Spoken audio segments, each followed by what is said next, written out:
We're beginning a new series entitled We Believe. And we're using as the backdrop for this series something called the Nicene Creed. Now, this creed was written in 325 AD to kind of battle and answer some questions that were being asked by the early church. We'll cover more of that next week. But we're using this creed. Now, this creed is not magical. It doesn't replace the Bible. What it did is they took what the Bible had to say and they put it in a logical order by the topics they needed to discuss. So we're using that as kind of our framework for this series. And we don't want this series to be a group of sermons. What we want is this series to be a discussion. The only way a discussion works is if there's feedback in both directions. So what we've done, the number will be on the screen. We've got a text phone number that if you have any questions that you would like to ask on any of the topics, especially within the week that we're talking about it, please feel free to text us, 920-605-5253. Text the questions that you may have. Last night we launched the series. We opened up. Already have some questions in the hopper ready to be answered this week. So Thursday we're going to shoot a video, put it on social media, answering the questions that come in regard to the topic. This week's topic is God. I'm sure no one has any questions about God. Now, for me, when I write up a message, by the time I'm done, I'm usually looking at 9 to 11 pages of notes. 9 pages, normal time, 11 pages. I got to speak a little quick or you guys are going to start getting antsy. As of Wednesday, I had 28 pages of notes. We've whittled it down a little bit, but we do need to get started. So I'm going to jump right into our topic today by reading the opening statement of the Nicene Creed. It says, "We believe in one God, the Father, the Almighty maker of heaven and earth, of all that is, seen and unseen." Now, God, this is the most impersonal, monstrous concept in most people's mind. And when we do get a concept of God, it's usually based on a persona we've seen, like a George Burns or a Morgan Freeman. Or it's based on a song that we've heard, "What if God was one of us?" Or "Tell me all your thoughts on God." It just seems so vague and vast. Even Jesus makes a little more sense because he's flesh and blood, skin and bone, and we'll be talking about Jesus next week. But Jesus comes saying, "I'm from God, I am God, and I'm pointing you back to God." That can be a little confusing. And we're not even going to touch the Trinity until week 3. The goal, though, is to take all of these big concepts and bring them to life in our lives. So as we look at the Father, as we look at God, we get a glimpse of who he is in the Scriptures. And the best way we get a glimpse of who he is by his traits or his character. If you were to study the theologians, they use 2 terms to describe the attributes of God. They use the terms non-communicable and communicable. The way I would say it is there are some traits of God that are non-relatable to us as human beings, and there are other traits of God that are relatable to us. There are some things about God we're never going to get because we're human and our brains are limited to our understanding and our experiences and our development. But there are other things that we can connect with. Unrelatable. What does that look like? Some of the unrelatable attributes of God. First of all, he's sovereign.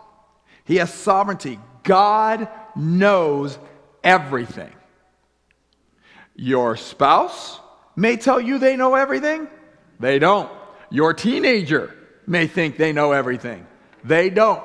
You may think you know everything. You don't. They don't. He or she doesn't. We don't. We don't have a full comprehension like God does.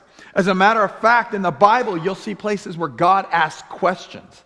He never asks questions to get an answer that he doesn't know. He asks questions to probe the heart of the questionee, for them to find out where they are and see what's deep inside of them. Secondly, God is eternal.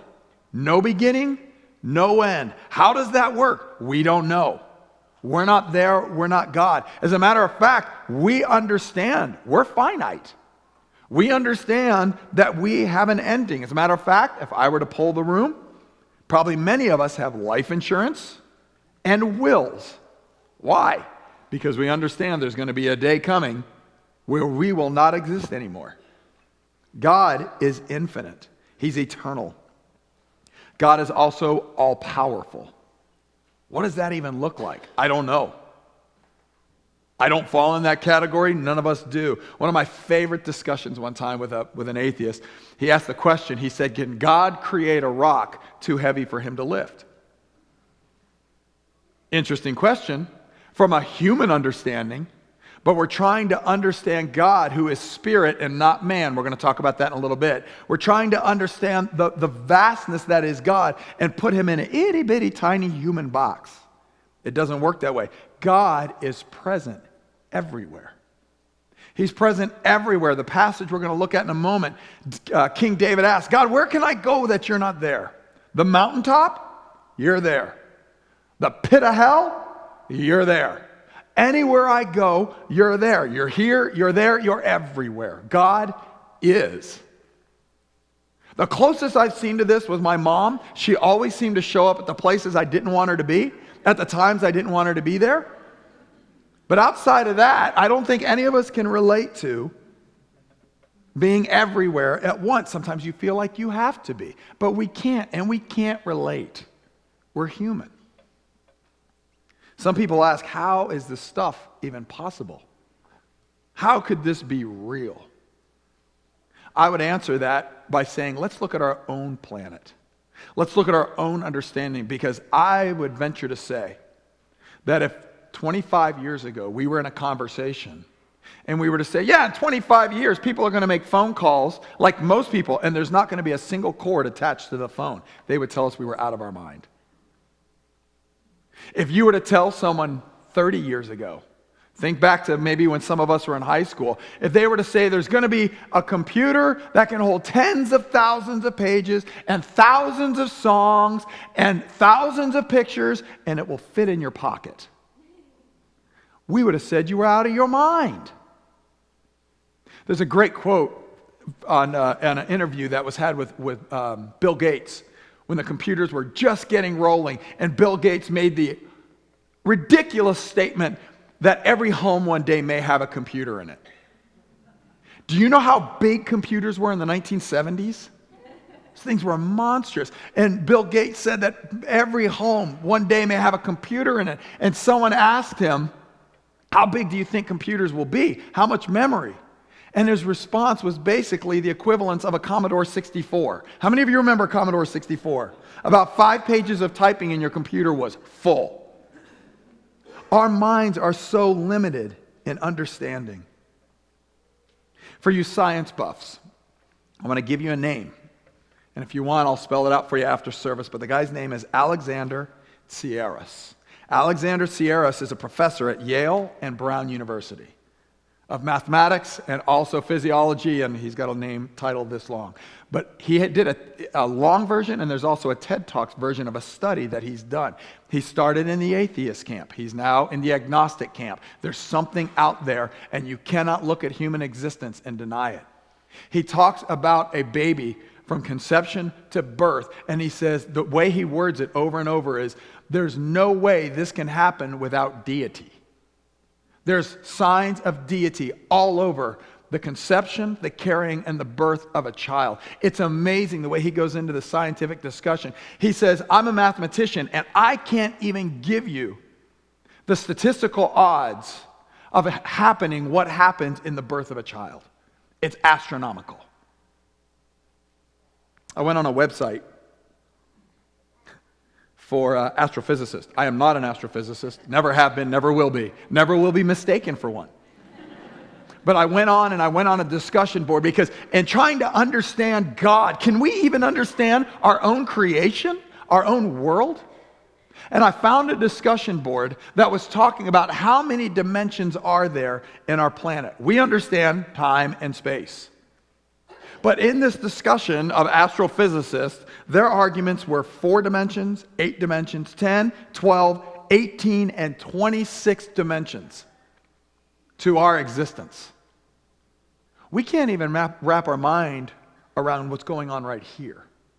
How are we going to wrap our mind around God?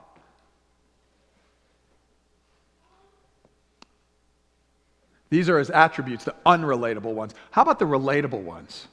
Where can we connect? Where can we relate to God? First of all, we can relate in an understanding of love. Now, we don't get it on a God level. 1 John chapter 4 and verse 8 says God is love. We're not there. None of us are there. But we can understand love. We can look at our spouse. We can look at our kids. Maybe even some good, deep friendships. And we know something goes on right here. We can't put a scientific formula on it, but we can relate. God has that attribute that we can connect with. Wisdom. Once again, we are not the collective sum of all wisdom within our own minds. As a matter of fact, you look at some people and you go, that's not wisdom, what they're doing. We know it when we see it. We know it when we hear it. God is all wisdom, but we can relate in that we understand that it's there. The same would be true with goodness, compassion. We know what it is. We know where to practice it. Righteousness. Can we experience and practice these things? Yes. Do we get it completely right every time? No. And even when we do it, though, even though we don't get it fully right, even though we're just touching the outer edge of God's understanding of it, we can still relate to him. We know it when we experience it, just not at a God level, but we can relate to what it feels like. Let me give you just a real basic, almost kind of crude, rough example of it. If I were to ask you, would you know music if you heard something that was musical? Most of us would say, yeah, I know what music is. But if I were to ask the same question to a concerto-level maestro or a concert-level piano player, and if I were to say, can you explain music? Their level of understanding and explaining music versus my level of understanding and explaining music would be completely different. Do I know it when I hear it? Yes. Can I fully explain it? No. Would they know it when they hear it? Absolutely. They could break it down in a way that I couldn't touch. We can relate to these topics. We can relate to these traits of God, even if we don't get it in its fullest understanding, even if we don't get it in full force. Now, this is how we can understand God, by relatable and unrelatable traits. But how do we relate to him? How do we connect with God? In this creed, and in the Old Testament, and even the way Jesus addressed God, he addressed him as Father. The creed says, I don't have it written down in front of me. Let's move on. It says we have to clarify. I want to clarify something right off the bat. When we talk about God as Father, we're not talking about his gender. We're talking about his traits. God is spirit, not man. When we talk about God as Father, he's not the man upstairs. He's not sitting in heaven as a man with a long beard. And ladies, if any man has ever said to you, well, God's a man, not a woman, so men are better. No, it's not true. God is spirit, not human. So we have to understand when we talk about God as a Father that we're talking about his traits. A good example of this is kings in the Old Testament. When a king would move in and his people, he would take over another country, he became the father of that country as the king. He was the boss. He called the shots. He made the rules. He was father over them. I want to look at 3 ways that we connect with God as Father. First of all, God as Father is the creator of everything. God as our Father is the creator of everything. Now, I'm not going to get into the creation. But what I want us to look at is the fact that he is a creator. And this has to be understood because God creates out of his sovereignty, out of the fact that he knows everything. If you remove him as creator, then you remove him as authority. You remove him as the one who makes the rules. And there's no place of morality. If you remove a creator, then everybody is totally a law to themselves, and we have no right to hold anyone to any rules whatsoever. There is a standard, and it's set by our Creator. Now, 2 things to clarify with creation. First of all, God creates by declaring something. He speaks it. We see it in Genesis 1, Psalm 33, Isaiah 44, John 1, Romans 1, Colossians 1. God declares something and it is. He speaks it and it is. God's power, he's that powerful that when he declares it or speaks it, it happens. And the second thing I want you to remember about God's creation is he created you. He created me. Now, understand, I do know where babies come from. I get how that works. But even in the creation of babies, God's hand is on not only the whole process, he's on who we are and who we become and who we're created to be. God is creator. He loves us enough to create us in a way to have a special relationship with him through covenant. Through covenant. So that's our second blank. Father, God is our Father as creator of covenant. This is why it's so important to realize that God made covenant with us through Jesus. We have no authority to set the ground rules. We have no authority to call the shots. We are the weaker country. We are the ones who broke the rules. We are the ones who, because of how we acted, were excommunicated from God's family. We have been put aside. We cannot get back in the mix. God has to do this. We have no rights. Let's use this example. If I had a 12-year-old child right here, and this 12-year-old child standing before his parents, before a police officer, maybe before a judge. This 12-year-old goes, yeah, that's right. I'm not eating my vegetables. And I am not going to bed when you tell me. And don't talk to me that way or I will talk to you this way. And I'm not listening to my teachers and I'm not doing my homework. And I don't even think I'm going to school. And that's right, I stole your car. And here's what you're going to do about it. Nothing. And here's what you're going to do about it. You're going to give me something else. What do you want to do at this very moment to that 12-year-old? We're the 12-year-old. We're the ones who said to God, you know what? Thanks for making me. Thanks for creation. But I think I'm going to enjoy creation. I think I'm going to do it my way. Hey, you know what? Thanks, but no thanks. You stay over there and I'll stay over here. We are in no place to call the shots. We've separated ourselves from God, and the only way back is the covenant, the relationship that he makes available. The ground rules are authorized by the one in power. And God is the one, as creator, as covenant maker, he's the one in power. Have you ever heard the statement, who's your daddy? When someone asks that question, what they're asking is, who's your boss? Who's in authority over you? Who owns you? When we talk about God as our dad, we're answering the question, who's your daddy? God is the one in authority over us. We should be so grateful for a God who created such a gracious and lasting and loving covenant with us through Christ. God, being just, being fair, being right, could have said to every one of us, death to you all. You all broke the rules, you all broke the covenant, and by law, there's a punishment, and you all suffer it. I suffer it. But he didn't do that. He made a way for us to be back in a relationship with him through Christ's death. We're going to look at Jesus next week. You may have had a father who was all law-based. You had to live right, do it right, follow all the rules. And you may view God that way. But I want you to understand that the covenant God made with us, he didn't make for law's sake. He made for love's sake. The laws and the rules that God put in place are for our blessing. For God so loved the world that he sent his one and only Son, that whoever believes in him will not perish, but have eternal life. 1 John 4:7-8. Beloved, let us love one another, for love is of God, and everyone who loves is born of God and knows God. He who does not love does not know God, for God is love.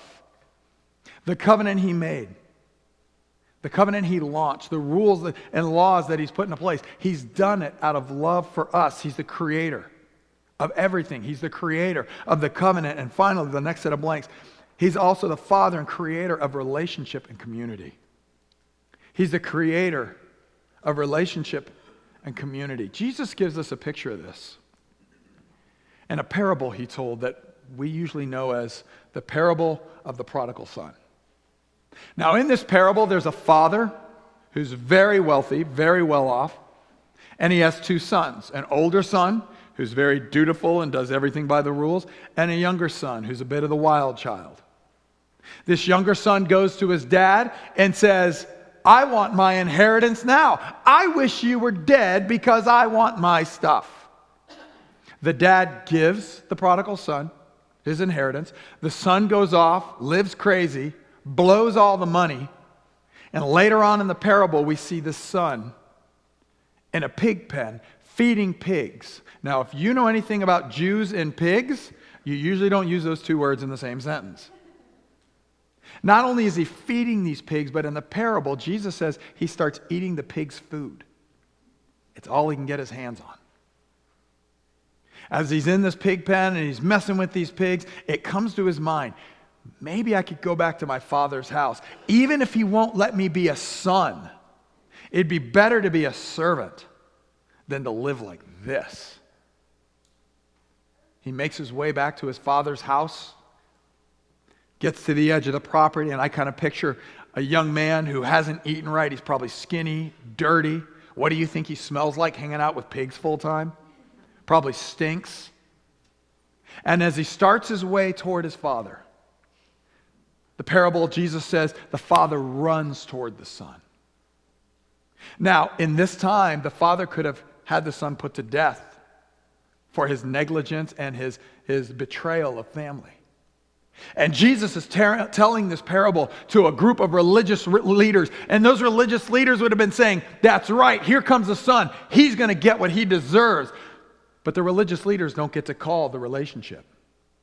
The older son, later in the account, in the parable, the older son is like, why is he home? Why does he always get what he wants? But the older son doesn't get to call the relationship. I picture the servants who have watched this snotty little kid grow up, seeing him come back, and they're like, I knew this was going to happen.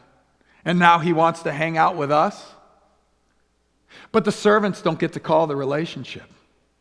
The father sees his son, takes off towards his son. He doesn't break out his I told you so speech. He doesn't break out the list of everything the son does wrong. The father throws his arms open and welcomes him into the family, because religious leaders don't get to call the relationship, and our spiritual brothers and sisters don't get to call the relationship, and servants don't get to call the relationship. The father makes the relationship, and he said to us, come home, come to me, I love you. I thank God for that kind of father. I thank God for that kind of dad. I pray we don't get numb to who the father is and we become the religious people going, we'll determine their relationship. We'll say if they're right or wrong. The father determines the relationship. When the father puts laws in place, it's not for rule's sake, it's for love's sake. It's not to pummel us, it's to protect the relationship that he covenanted for us. And you may be asking, why does this even matter? Okay, God is a good guy, and I can kind of relate to some of the things he's done, and there's things I'm just not going to get because he's God and he's up there and out there, and I'm down here and this big. Why does it even matter? Because we have to understand that God, as our Father, as our Creator, as the one who made a covenant for us to even have the possibility of eternal life, for the one who has made the way, the creator of family that we can come into, we are responsible to him. Not to ourselves. We are responsible to him.